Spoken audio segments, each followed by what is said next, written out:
Ladies and gentlemen. Roll the camera. Okay.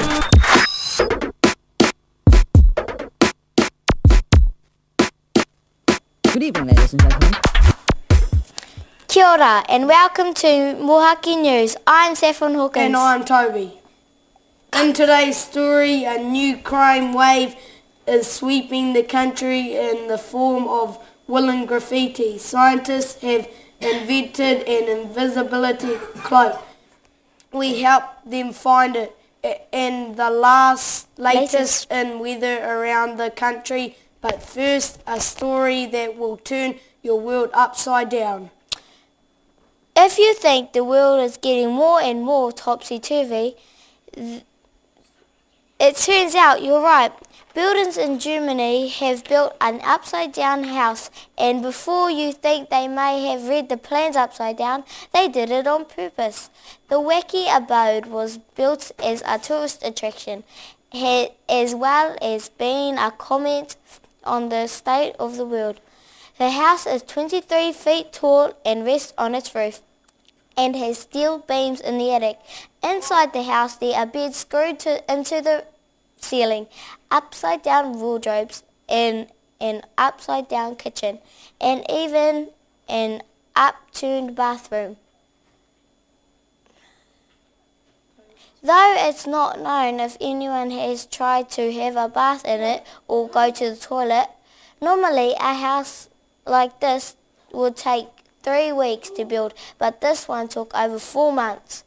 Because workers kept getting confused by the strange angles of the walls, many tourists visiting the house complained of feeling sick and dizzy after just a few minutes inside. We now cross over to our reporter Ebony, who is outside the house. How are you feeling, Ebony? Thanks, Saffron. I'm here with the owners of the house, and I'm feeling great. So what did you decide to build the upside down house? Well, one day I wanted to be like Spider-Man and walk on the ceiling. What comments do you feel the house makes us state of the Well, the world is topsy-turvy and hot, all muddled up. What are some of the challenges of living in the house where everything's upside down? Well, we all have to help and cooperate with each other. Well, thank you so much for joining us. I'm Ebony for Mohaka News. Back to you, Toby, in the studio. Thanks, Ebony. Even watching that makes me feel like vomiting. And now for a story that is truly out of sight.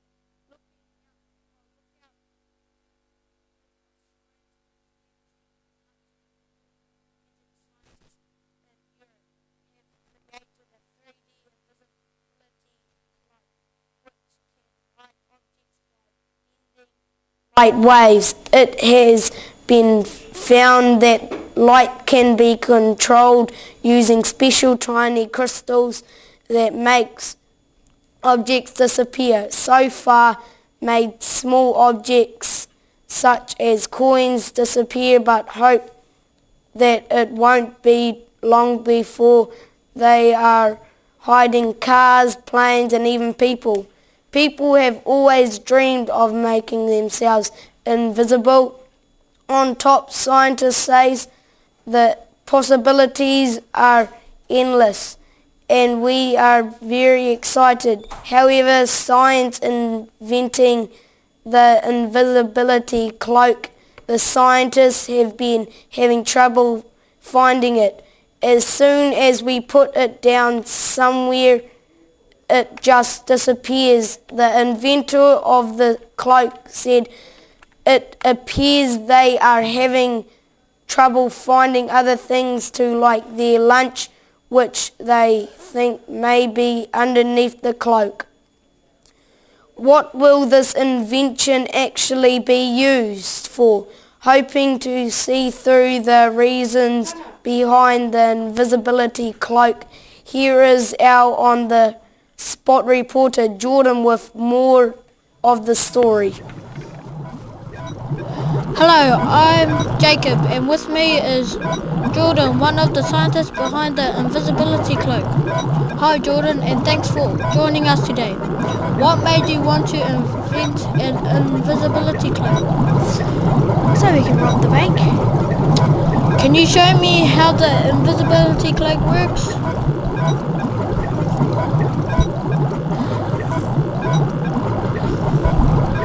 What do you hope the cloak will be used for? Stealing money, I guess. Do you think the cops will be very happy about you doing this? They won't be impressed. Well, that makes things very clear. Thanks for joining us. Back to you, Saffron, in the studio. Thanks, Jordan. And now, how's this for an interesting yarn? A new wave of graffiti crime is covering the country thanks to an underground gang known as the Midnight Knitters. These wall-waving criminals are covering tree branches and lampposts with small jerseys and scarves under the cover of darkness. Police say the knitted activities of the gangs are illegal because their woolly crimes are being done on public property without permission. The popularity of woolen graffiti is growing, and more public objects are being wrapped up every night.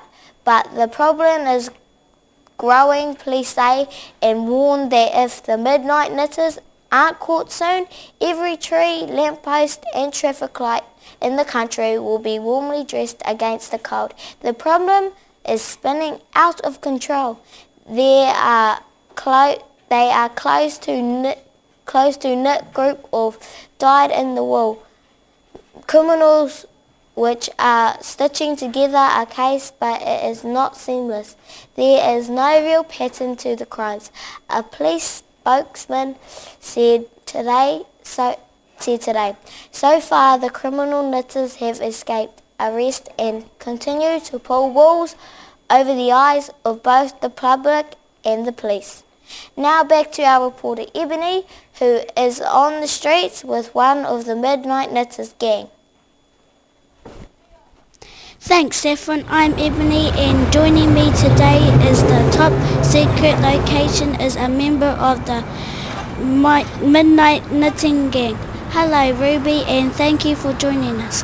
What led you into the underworld knitting graffiti?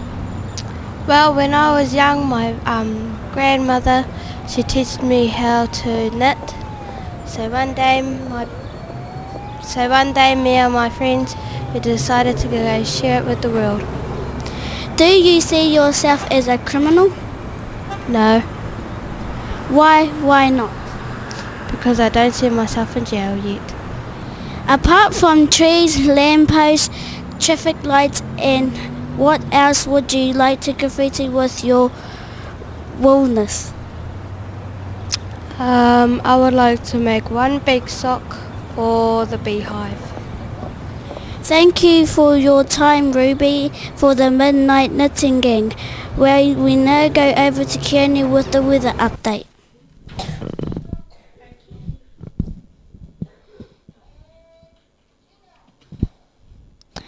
Let's have a look at tomorrow's weather. It's Kaitoia, look out for raindrops as big as your head. Make sure to wear a hat down in Auckland. We're not sure what's going to happen. Hold tight and bay plenty. A mix of weather, but the sun is always out up there. In Napier and Hastings, you can expect another sunny day too. In the Taranaki, it'll be gloomy all morning. Things should cheer up by the evening in Wellington. There will be no wind at all for once. It'll be so pleasant. There'll actually be extreme in Kaitoiha. I'm afraid the weather will be just terrible.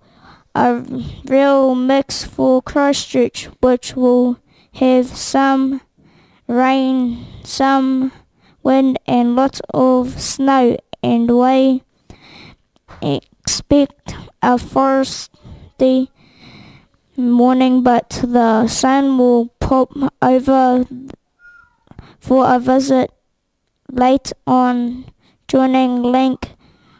That's all for me. So good night, New Zealand. Back to the news desk with Saffron and Toby. Thanks, Keone. Well, that's all we have time for. We hope you have enjoyed this evening's broadcast. Thank you all for watching, and we'll see you again next time. Until then, I'm Saffron. and I'm Toby for Mohaka Mohaka News. Goodbye, E Nohora. Ladies and gentlemen. Roll the camera. Okay.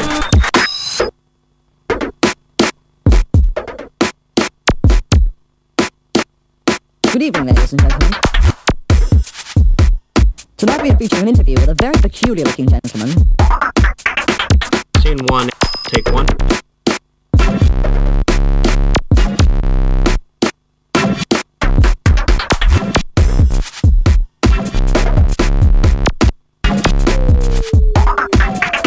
Scene 1, take 2.